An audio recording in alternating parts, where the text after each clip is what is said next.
Okay మా బనకచెర్ల ఎవ్వరికి నష్టం లేదు. కొంతమంది మాట్లాడుతున్నారు, ఇది కరెక్ట్ కాదు. తెలంగాణలో కొన్ని ప్రాజెక్టులు నేను సమైక్య ఆంధ్రప్రదేశ్లోనే దేవాదులు నేనే పునాదులు వేశాను. ఆ రోజు లిఫ్ట్ ఇరిగేషన్ పెట్టా. శ్రీశైలం ఎస్ఎల్బిసి, ఇప్పుడు మాధవరెడ్డి కెనాల్, అది చూసిన తర్వాత ఆ రోజు నేను దేవాదుల ప్రాజెక్టు కూడా లిఫ్ట్ ఇరిగేషన్ సాధ్యమని గోదావరి పైన ఆ లిఫ్ట్ ఇరిగేషన్ పెట్టాం.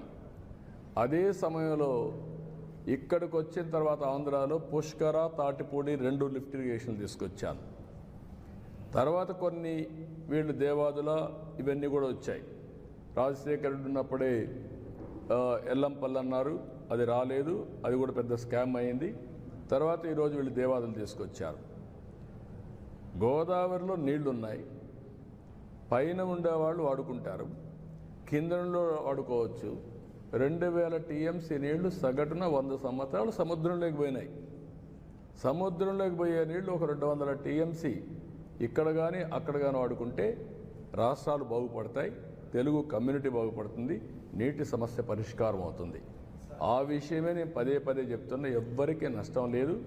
నేను తెలంగాణలో ఉండే ప్రాజెక్ట్స్ గోదావరి పైన ఎప్పుడు అపోజ్ చేయలేదు, అపోజ్ చేయను కూడా.